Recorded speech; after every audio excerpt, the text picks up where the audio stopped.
Chers amis, je suis Monseigneur Marcel Danfous, évêque du diocèse de Sault-Sainte-Marie. Qui que vous soyez, où que vous soyez, une bonne nouvelle pour vous. Dans notre Église diocésaine, il se vit de grandes choses dans des situations bien ordinaires. Nous croyons que le Seigneur marche avec nous et nous espérons qu'aujourd'hui, vous pourrez le découvrir davantage en rencontrant des personnes passionnées pour le Christ. En tant que pasteur de cette Église diocésaine, je vous remercie de vous joindre à nous. Bonne émission. Merci d'y être. Chers amis des émissions du diocèse Sault-Sainte-Marie, je vous dis le bonjour. Le pape François, jésuite, Ronald Perron, jésuite, nous parle de comment les exercices et les traditions de la Compagnie de Jésus colorent les gestes et les écrits du pape François. Bienvenue, Père Ronald Perron. Chers amis, bonjour. Frères et sœurs de notre diocèse, je suis heureux de venir vous parler un peu du pape François et de ses racines qui montent à Ignace de Loyola, fondateur de la Compagnie de Jésus, et de son expérience plus immédiate du pape François dans la Compagnie de Jésus en Argentine, qui l'ont conduit à devenir pape. Ignace de Loyola, il a vécu en 1521 et il a fondé la Compagnie en 1540. Alors, c'était un chevalier, et quand il était jeune homme, eh bien, c'était un homme de la cour. Et puis, dans une situation de guerre, il s'est fait blesser à une jambe, et puis il a dû faire une longue convalescence. Et durant sa convalescence, il voulait lire des livres de chevaliers, mais il n'y en avait pas chez sa belle-sœur. Alors, il a demandé des choses qu'il pouvait lire. Alors, elle lui a donné les évangiles, et puis les livres des saints. C'est comme ça qu'il a commencé à lire la vie de Saint Benoît et de Saint Dominique. Et puis il s'est rendu compte, déjà, il a fait un premier discernement là, des esprits, quand il pensait à sa belle dame et toutes les choses qu'il pourrait faire pour elle, pendant qu'il pensait à elle, il était tout feu et tout flamme. Mais après coup, ça s'éteignait beaucoup, puis il restait pas mal yuck. Tandis que quand il pensait à Dominique, par François, puis tout ce qu'il avait fait de grand à la suite de Jésus, il était habité de beaucoup de chaleur, et puis ça restait avec lui. Et c'est là qu'il a compris que les esprits, il y en avait des bons, puis des esprits, quand on fait des décisions, qui ne sont pas si nourrissantes que ça. C'est ainsi qu'il a pu quand même, après un bon moment de convalescence, il était voulu vivre comme des pèlerins de son temps. Il s'est laissé pousser les cheveux, la barbe, et puis il quêtait, puis il vivait parmi les quêteux. Puis il est allé au monastère, puis il a quêté là, pour se rendre compte à un moment donné dans une version que faite au Carbonnaire, qui était une rivière qui était pas loin de là. Et dans sa vision, le Seigneur lui a fait comprendre, c'est pas tellement ce que toi, Ignace, tu peux faire pour moi, mais qu'est-ce que moi je peux faire pour toi? Ça a tourné son monde à l'envers. De se rendre compte que tous ces excès, c'est pas ça que le Seigneur lui demandait. Ce que le Seigneur lui demandait, c'est ouvre ton cœur, moi je vais te transformer. C'est moi qui va t'aider à changer. Ça, là, quand il a compris ça, ça a changé sa vie. Et alors, il s'est nettoyé, il s'est lavé, il s'est coupé les cheveux, puis il était quand même très enthousiasmé. Alors, il a voulu aller jusqu'à Jérusalem, le lieu de Jésus, pensant y faire là sa vie et rencontrer les pèlerins. Bon, mais c'était les franciscains qui étaient là, puis dans cette période-là, à Jérusalem, c'était pas la place où rester, c'était très très pauvre, et puis il y avait déjà trop de monde qui quêtait.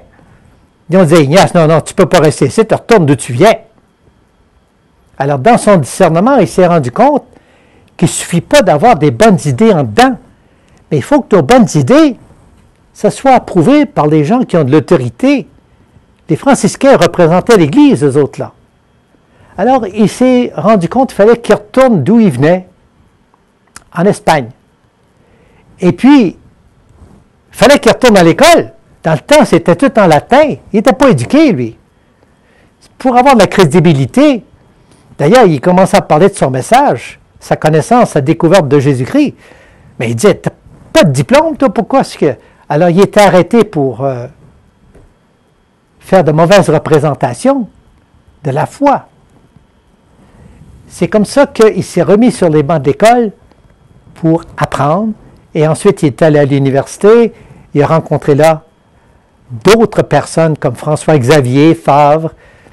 Avec 8 ou 10 personnes, il s'est remis en marche pour aller offrir éventuellement ses services au pape.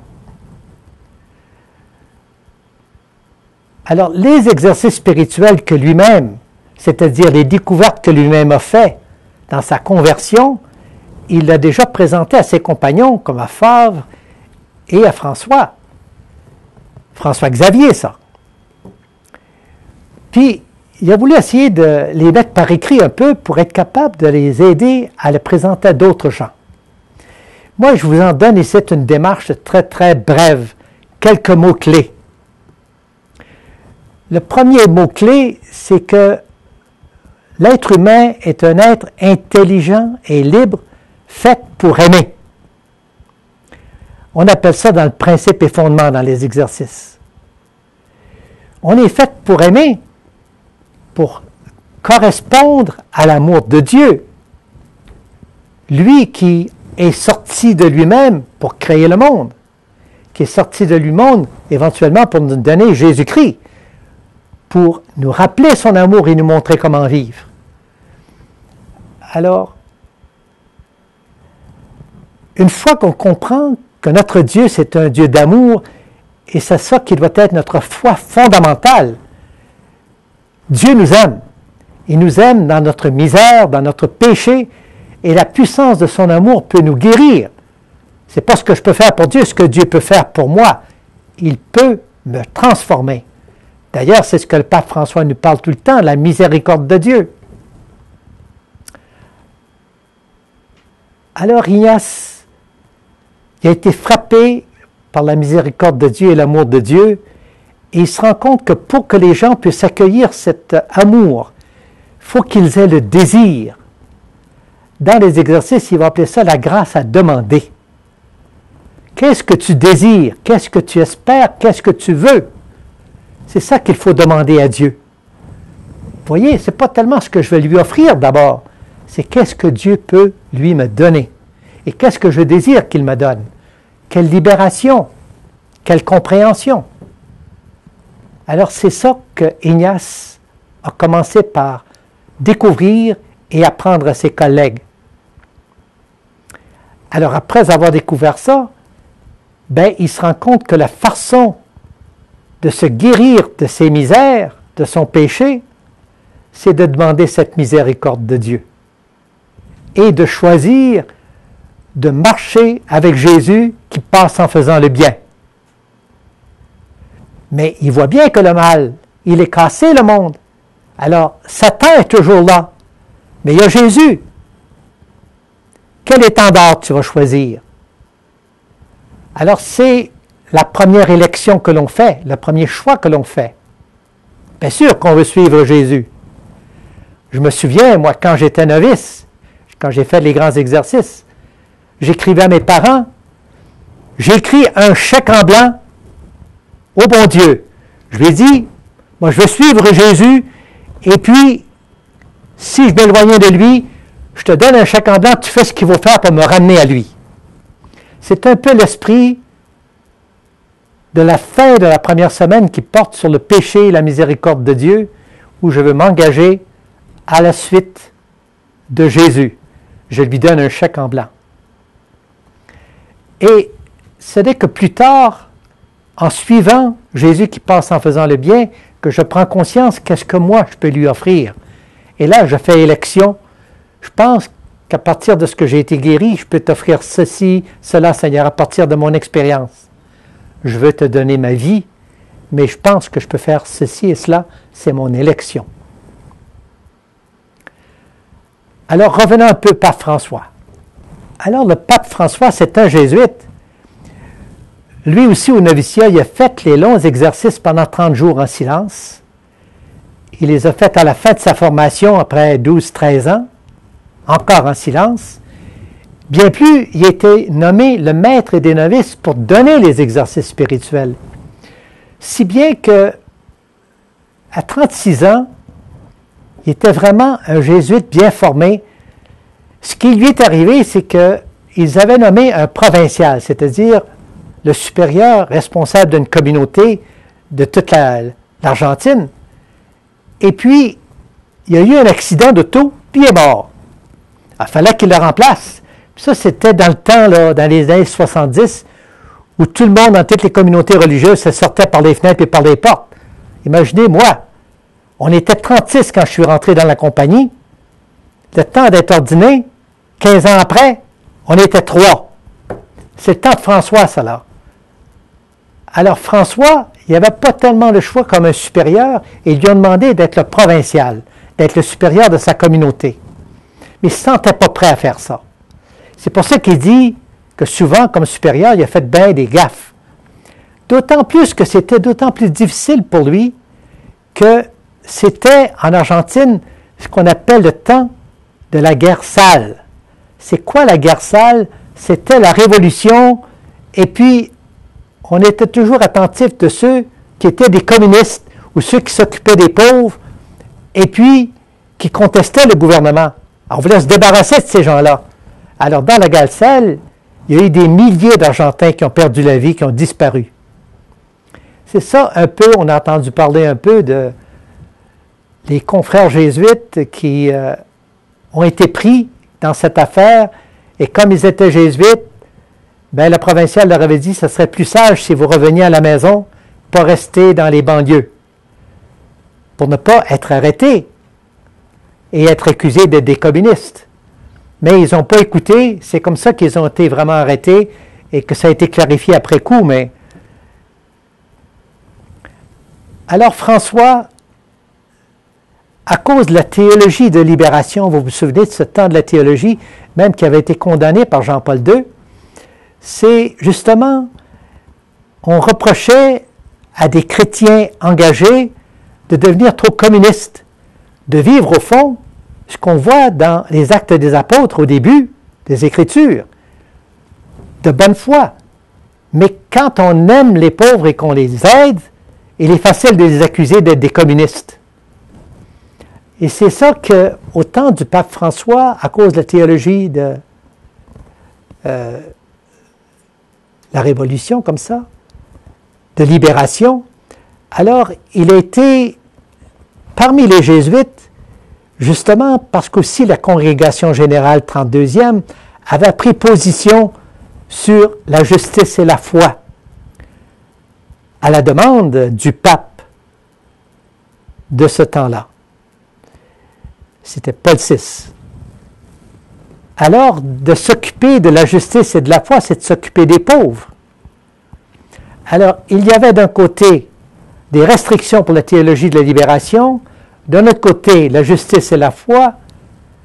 Tu avais les Argentins qui étaient des révolutionnaires qui voulaient que la pauvreté soit éliminée, puis tu avais l'armée qui voulait faire la compression sur la pauvreté.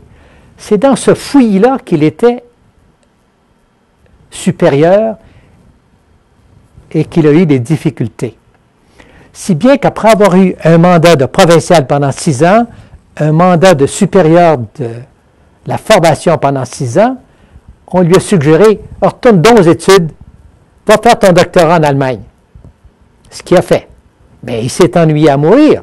Alors il est revenu en Argentine. On lui a donné des petits cours à enseigner. Il y avait encore des tensions au niveau des jésuites. Alors on l'a envoyé se reposer un peu dans la compagnie, quand on appelle quelqu'un comme ça se mettre de ce repos, on dit, il va faire des confessions dans telle paroisse. Va rencontrer les gens, va prier pour la compagnie. Alors, il a fait ça pour 2 ans. Et c'est pendant ces 2 ans-là qu'il a eu le temps. D'abord, il a lu 5 tomes sur l'histoire des papes et il a eu le temps de reconsidérer toute sa vie, ce que l'on fait dans la première semaine d'habitude, et de voir qu'est-ce qui lui appartient dans les choses qu'il avait mal faites et qu'est-ce qui appartient aux autres, et où est-ce que l'Église et où est-ce que la compagnie devrait aller. Et c'est là qu'il a compris bien des choses dont il va nous parler plus tard, qu'il faut que l'Église aille dans les franges, qu'elle s'ouvre les portes, qu'elle aille vers l'extérieur, qu'elle aille à la rencontre des gens qui ne sont plus dans l'Église. Pendant qu'il était là, Cordoba, ça s'appelle, il a été rejoint par l'archevêque en Argentine pour qu'il devienne un évêque auxiliaire avec lui. Et c'est de là que d'évêque auxiliaire est devenu lui-même archevêque et cardinal. Il est entré dans le métier de servir à l'intérieur de l'Église. Alors le pape, qui s'appelait encore Giorgio Bergoglio, il est allé au concile, lui, de 2005, où on a élu le pape Benoît XVI. En fait, on sait après coup dans les archives qu'il était dans la liste courte. Il était le 2e en liste. Il se sentait bien que, comme il disait, la soupe était chaude, qui aurait pu peut-être être choisie. Il était très heureux de ne pas avoir été choisi comme pape à ce temps-là. Ça aurait été extrêmement difficile de suivre à Jean-Paul II. Pratiquement impossible.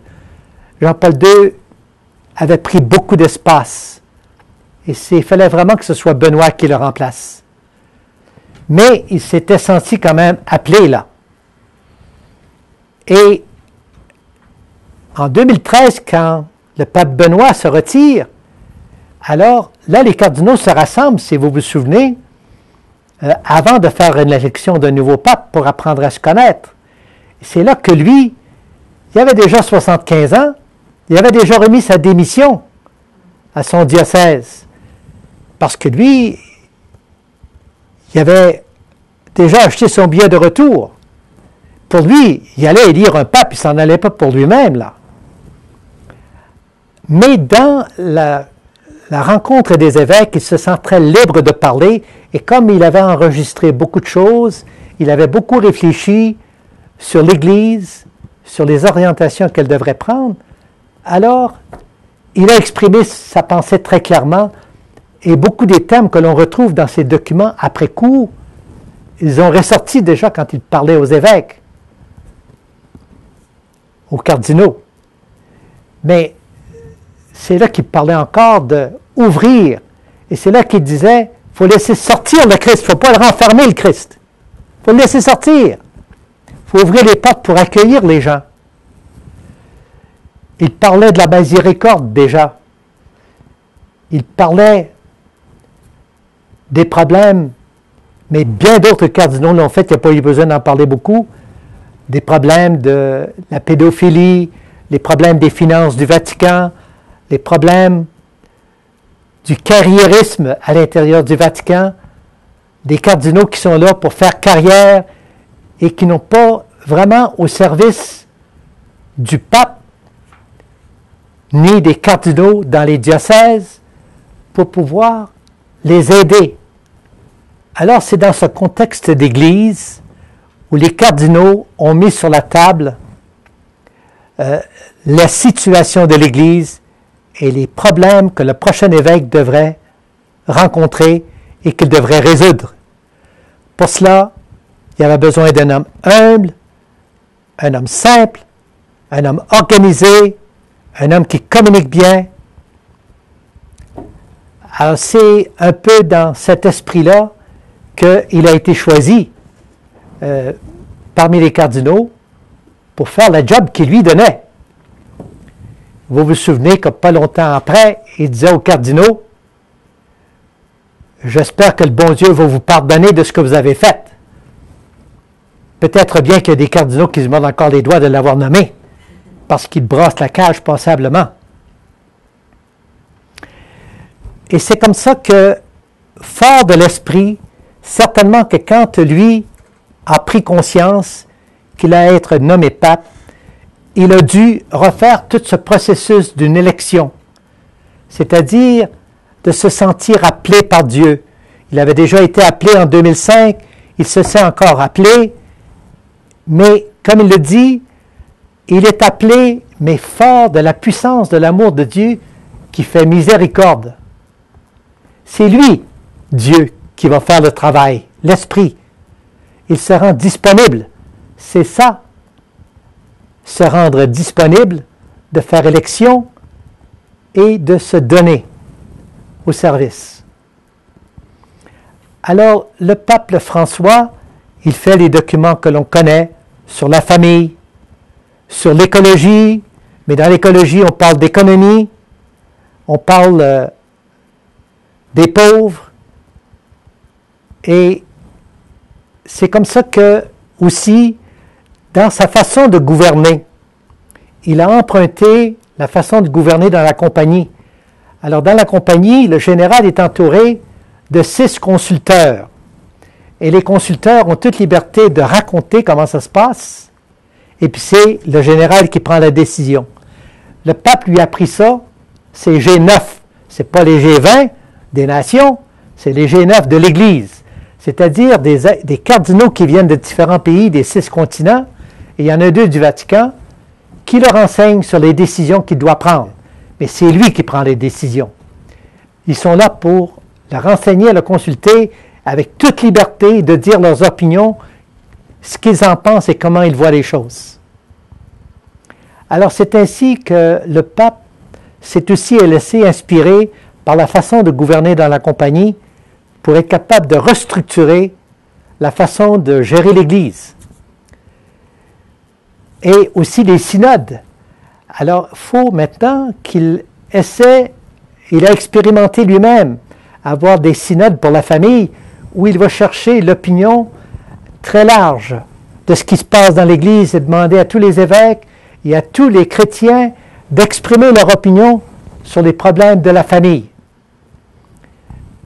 Il y a eu tellement de matériel et il y avait tellement de choses à décider qu'il a dû faire 2 temps de synode. Mais à la fin, il a donné une des directives que l'on connaît. Ce n'est pas le lieu et le moment pour moi d'en parler.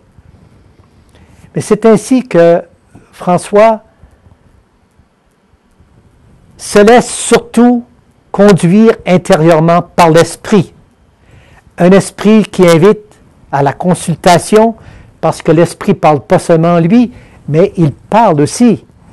C'est tellement comme ça qu'il dit que, à cause de la miséricorde de Dieu, il croit que toute personne, même ceux qui sont tombés dans la plus profonde misère, il faut croire que Dieu peut leur pardonner, les guérir et leur redonner leur dignité.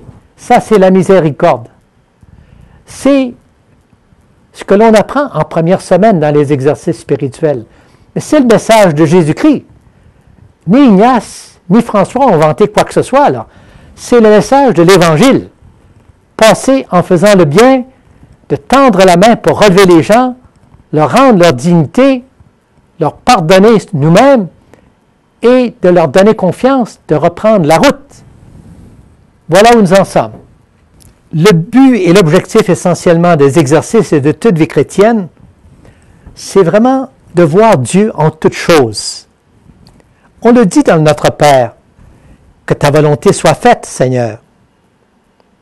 Je me souviens quand j'étais teenager, je disais, mais qu'est-ce que tu veux, puis je vais le faire. Que ta volonté soit faite. Mais pour entendre la volonté de Dieu, il faut être libre. Et pour la faire, il faut être libre. Afin de pouvoir voir Dieu en toutes choses et dans toutes les personnes. Alors nous sommes appelés à la liberté pour aimer et pour rendre gloire à Dieu. Dans la compagnie, on dit tout pour la plus grande gloire de Dieu. Merci d'avoir pris le temps de m'écouter. Et il y a un texte beaucoup plus long de cette présentation-là qui a été préparé par des amis de la compagnie. J'espère qu'on aura l'occasion de le présenter dans les paroisses. Salut! Alors, merci, Père Perron, de nous avoir donné une si claire explication de l'esprit de François, du pape François, son histoire, son message pour aujourd'hui, qui est si éclairant, où il va nous conduire dans le futur. L'Esprit seul le sait. Alors, merci à vous tous qui avez été des nôtres et à la prochaine.